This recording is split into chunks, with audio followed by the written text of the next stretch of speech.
May word bang ganon? Huwag niyo kalilimutan, yung Bible ko, King James. Marami rito sa King James, Old English. Pero dahil popular ang King James, pinagtsagaan ng mga language expert na i-define pa rin nila kung anong ibig sabihin ng King James Version. At tinignan ko tuloy, ano yung statist?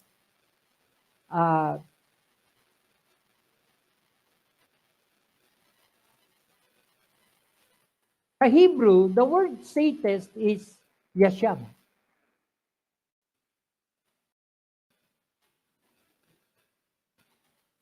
Yashab. Parang pagkain yan. No? Akabab pala. Yashab. In its primitive root, ibig sabihin, doon sa kanyang pinanggalingan kung saan man siya hango, Hebrew to yung yashab. Sa kanyang primitive root, it is translated properly as to sit down. Ang simple lang pala. Nakaupo. Pero there's more. The idea na yung Diyos nakaupo, na pinagtatanggol yung ating karapatan, He is sitting down as a judge. Ayun yung maganda yan. So, hindi lang siya Diyos na pinaniwalaan natin na magliligtas sa atin, kundi siya yung Diyos na nag-aalaga at nag-iingat sa atin. Take note. May pakialam ba Diyos sa atin? According to this verse, yes. Huwag mo sasalingin ng kahit kantiyan. Ako kalaban mo, sabi ng Diyos. He is sitting down as a judge. Palagi nakabantay. Hello? This should give us security na safe ako sa Lord. Pero at the same time, this should give us sanctity. Maging maingat ka sa buhay mo. Bakit? Kasi hindi ka lang binabantayan ng Lord against all harm, binabantayan ka rin ng Lord sa sarili mo. Na huwag ka madaya ng sarili mo, magpakaligaya sa gusto mo na hindi naman dapat. Hello? So, He is sitting down as a judge by implication. Ito yung implication ng yashab. To dwell, to remain, causatively, to settle, to marry. May kasalan. Kasi, huwag natin aalinlanganan nito. Nung tayo naging Kristiyano, nagkaroon tayo ng ugnayan sa Diyos. Hello? Kaya yung makipag-ugnayan ka sa mundo is spiritual adultery. Wah! Hindi pwede. Kung sa Diyos ka lang. Hindi ka pwede mag-sideline sa mundo. Bakit? Kasi kung makikisideline ka sa mundo, nagiging kaaway mo ang Diyos.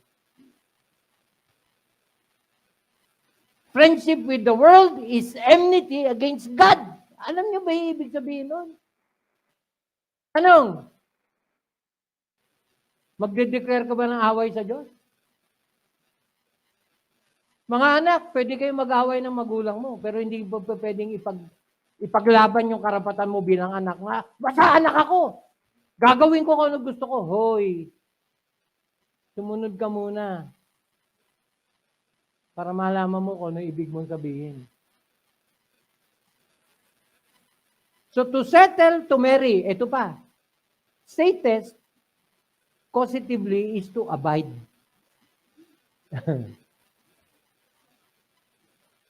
Hindi ka iiwan. To continue, to endure, ito ang maganda. To establish. Kaya balang araw, pag in-establish ng Panginoon yung kingdom niya, nasan tayo? Kasama tayo. So that where I am, there you may be also. Kasi, yung statist, in simple word, is to sit. No po. Tungkuani. Tama? Sakto? Pungko. Lingkod. Ano ba yung pungko? Pareho rin, di ba? Okay. Halo-halo na. Di bali, meron naman tagatap eh. May translation expert. To sit. Ito ang idea ng to sit. To sit down. To sit still. Huwag kang gagalaw. To situate. Ilugar. Maganda ba? Isang salita pala. Stronghold. God is sitting down. Mahirap ba mahagilap ang Diyos? Sabihin mo. Kasi ikaw yung mahirap mahagilap. Tama? Kasi ang Diyos nandoon lang siya palagi. Pag linapitan mo, nandoon lang siya. He is sitting still. He is dwelling. He is abiding. Kaya kung merong napapalayo sa Diyos, hindi ang Diyos ang lumayo. Hello? Baka panahon na para bumalik. Kung sakaling malayo ka na.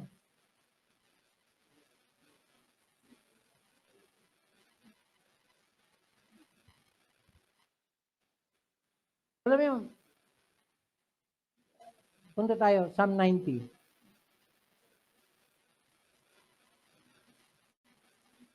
Psalm 90. Ay, nabasa na pala natin, ano? Pero, punta na rin kayo. Kasi nagulat ako, nung binuksan ko itong Psalm 90, nagalungkat ako ng notes ko. Biglang lumitaw yung notes ko ng Psalm 91.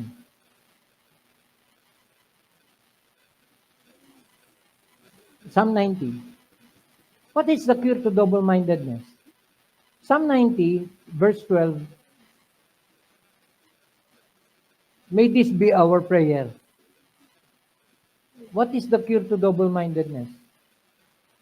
Actually, meron akong tatlo sa outline ko. Hindi ko muna ibibigay ngayon. Pero, tatalakayin muna natin yung mga talata para maging interesado tayo sa idea of stronghold. Pero may tatlo. The first cure to double-mindedness is brokenness.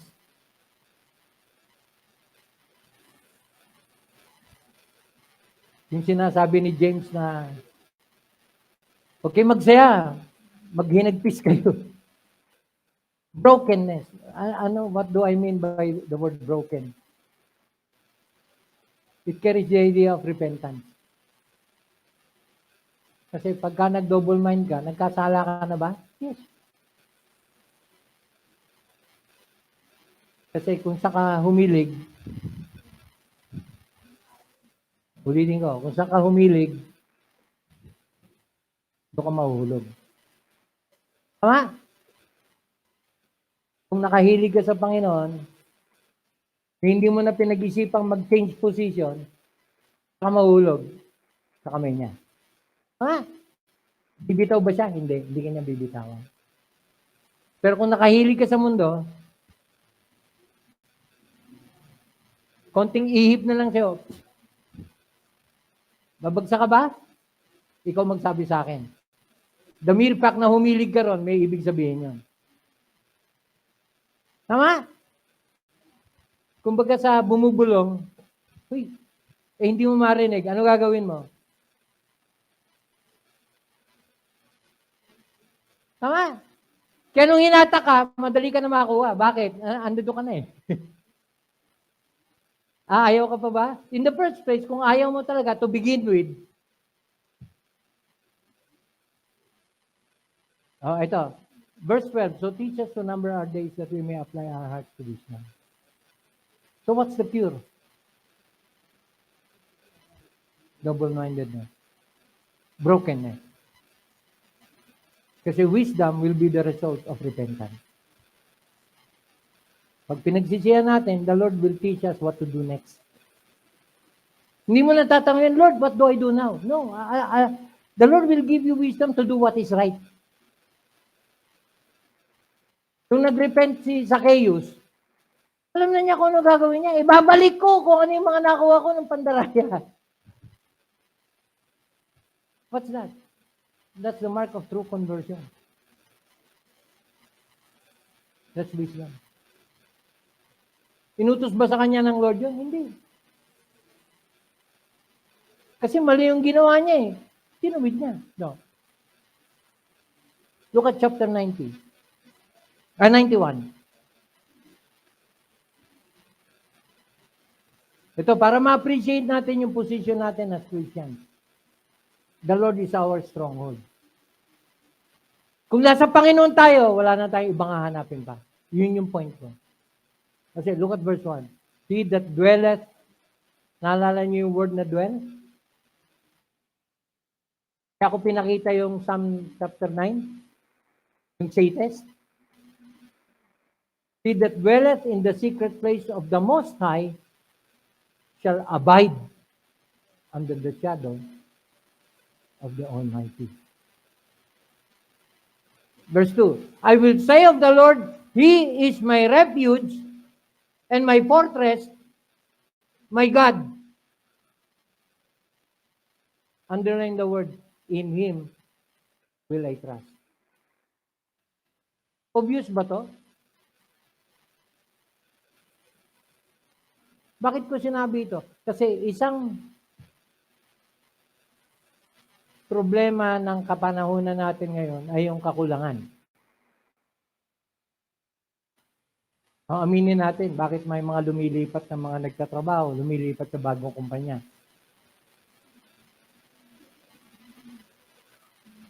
Kakulangan.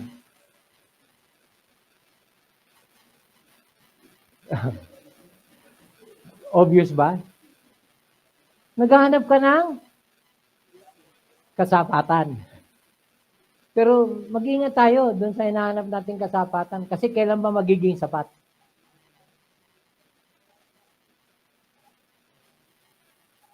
Baka ito yung sagot. Magtiwala ka sa Panginoon. Kasi minsan kahit kulang, the Lord has a way para huwag kang pagkulangin. Tama? Testimony yan, lalo na yung mga nagmi-ministry. Kasi sa totoo lang, sa mundong ito, walang sapat. Lahat kulang. Yung sinasabi, yung pinapangako ng malaki, nakuha mo na yung malaki, pero only to realize, kulang pa rin. Tama ba? Anong pinupunto mo, Pastor? Sa mundo, walang kasapatan. Pero kung merong kasagutan sa lahat ng ating pangangailangan, ang Panginoon. Di ba? Ano yung sabi ko nung last time? Panginoon lang. Sapat na. Wala ka na ibang hanapin pa. He is our stronghold. Kuha? Kaya, the cure to double-mindedness, nabanggit ko kanina yung brokenness, at I intend to go one by one dun sa 3 punto na yan. Ikalawa kasi, single-mindedness. Huwag ka na mag-double mind. Huwag mo na entertainin ang mundo. Huwag ka na mag-alala. Panginoon, bahala sa'yo. Minsan, parang ang hirap paniwalaan ng Panginoon, bahala sa'yo. Alam mo kung bakit mahirap paniwalaan nyo? Kasi ayaw mong paniwalaan. Ayaw mong paniwalaan. May magagawa ako. Sige, gawin mo. Ginawa mo na lahat, kulang pa rin. Sabi ng Lord, sabi ko naman kasi sa'yo, ako na ang bahala eh. Ayaw mo maniwala eh. Oh, ano problema? Kulang sa pagtitiwala. Kaya ipapasok ko rito yung the just shall live by faith. Yun yung mga hindi nagdo-double mind, yung single mind. So, brokenness, single-mindedness, at ikatlo, ito yung pinakamalaga, steadfastness. Huwag ka matinag dyan. Ang problema sa atin, nag-decide ka, oh yes, magiging tapat na ako sa Lord. Bukas makalawa, may magandang offer. Sama ka agad. Tinawakan yung kamay mo, di ka na bumitaw. Kung saan kayo makarating, bahala na si Batman. Kaya naging biro yung bahala na si Batman. Huwag niyong gawing biro yan kasi usually ginagamit yan in place sa Panginoon. Kasi kung Kristiyano ka, walang ganun dialogue dapat. Bahala ang Panginoon, hindi si Batman. Sino ba si Batman sa buhay mo? O, di ba? Nakakatuwa eh. Bahala na si Batman. Mag-iisip ka eh. Kilala ko ba yun? Baka friend niya. Pag nagkulang siya, abunuhan niya. Buti pa si Batman, ano? Pinaniniwalaan. And yet, ang daming Kristiyano, pinagdududahan ng Panginoon. Hello? In what way pinagdududahan natin ng Panginoon? Sa maraming bagay. Sa maraming bagay.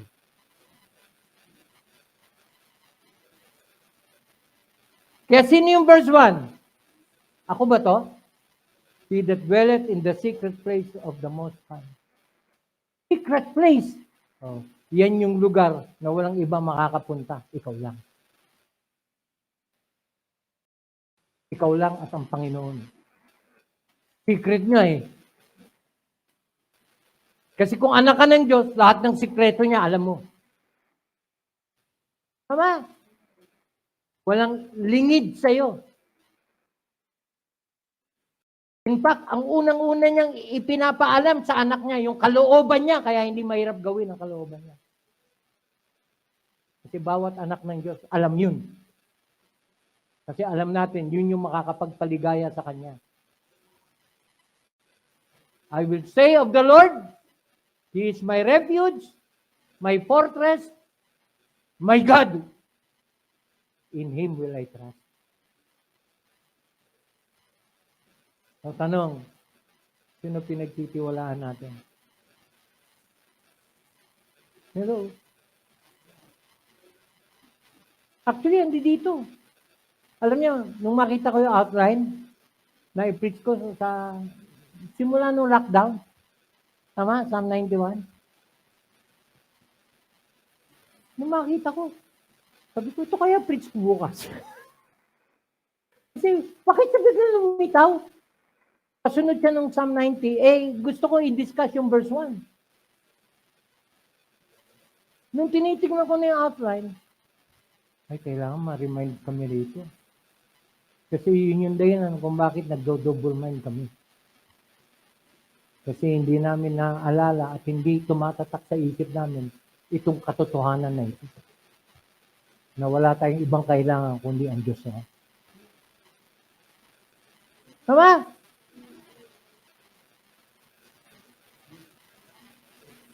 Ito. Mag-isip kayo. Iisip lang ha, huwag niyo sabihin. Kasi baka ma-retest ka na katabi mo. Isipin mo lang. Ano yung pinakamimithi mo? Ano yung pinakakailangan mo sa mga oras na ito? Tapos na.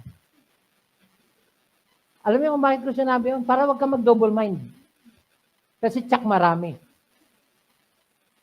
So kung ano yung unang tumatak sa'yo, yun na yun. Tanong, naipag-pray mo na ba yan?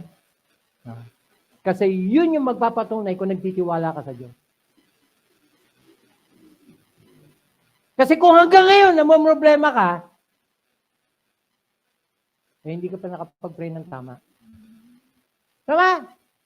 Kasi ang unang aayusin ng prayer ay yung pag-aalala natin, Philippians chapter 4. Be careful for nothing but in everything by prayer and supplication, let your request be made known unto God. And the peace of God which passeth all understanding shall keep your hearts and minds. Tamang prayer. At yung tamang prayer ay resulta ng pagtitiwala. Kaya kung hanggang ngayon, nag-aalala ka, namumroblema ka tukod yan sa inisip mong una, tapos na. Kung hanggang ngayon, nag-aalala ka, Hindi ka nagtitiwala sa Diyos. Tama ba?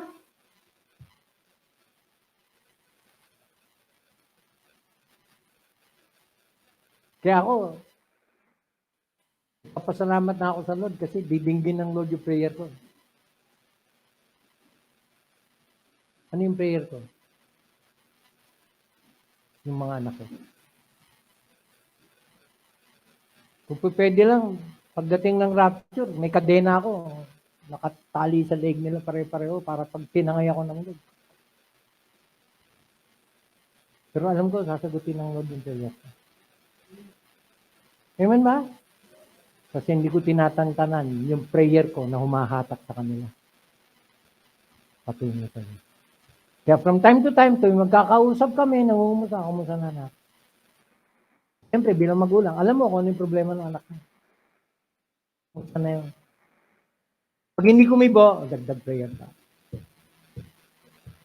Kasi kung nasagot na ng Lord, maganda na yung sagot niya at may ngiti.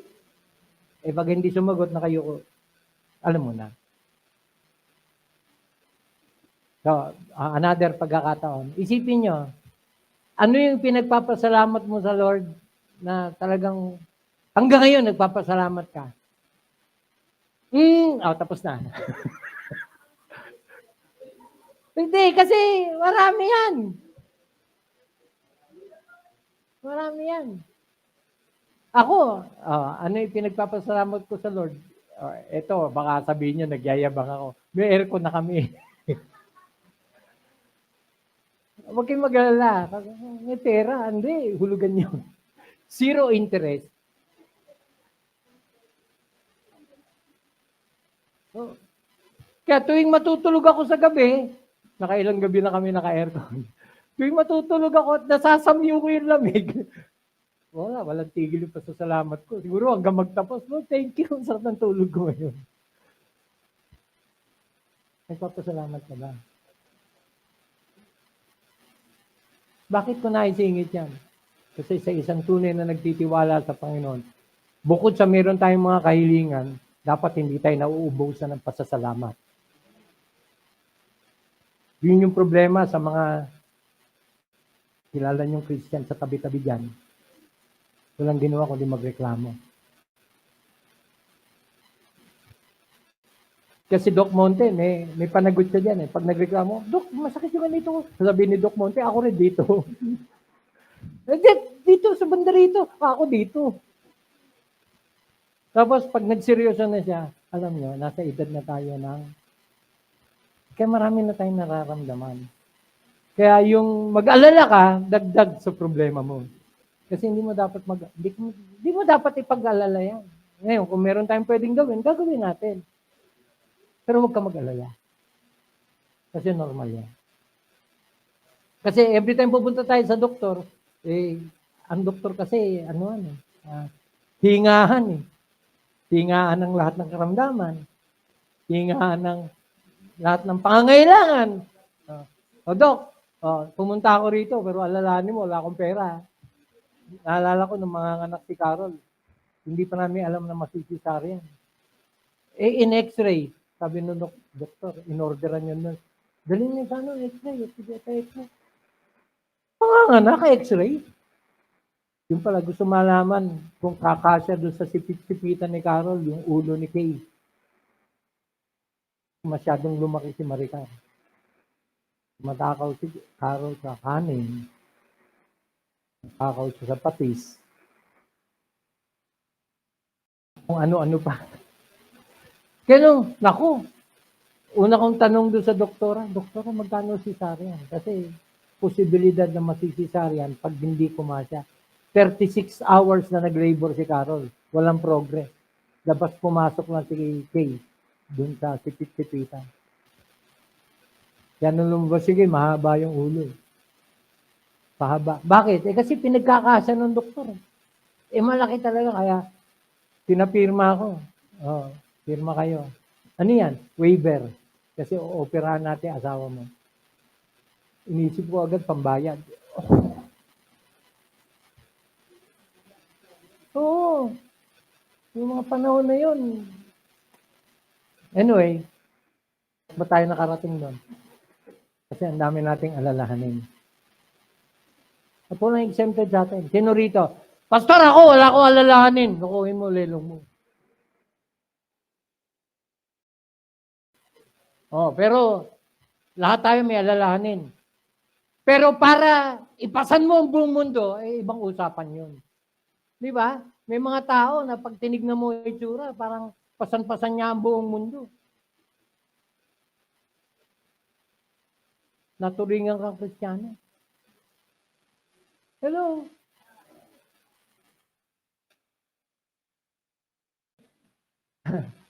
Ano siya? O may communion pa tayo. Sige. Napansin nyo, nagbigay ako ng 3 points. Wala pa akong tinalakay doon, ha? So, nasiyahan na kayo sa stronghold? May kulang pa doon kasi may 2 pages pa eh. Ay, nako. Ang sarap mag-aral ng salita ng Diyos. Yung word na seek. Yung word na seek. Hindi natin kailangan magpamantasan o magpatalinuhan. Yung lang naiintindihan natin yung katotohanan, sapat na. Yung nakaka-amen tayo, yes. Nakaka-relate tayo kasi ganyan yung buhay ko. Yes. Pero ang pinakamahalaga doon, mga kapatid, nakakapit tayo sa Kanya. Walang iba. Hello? Walang iba. Sige.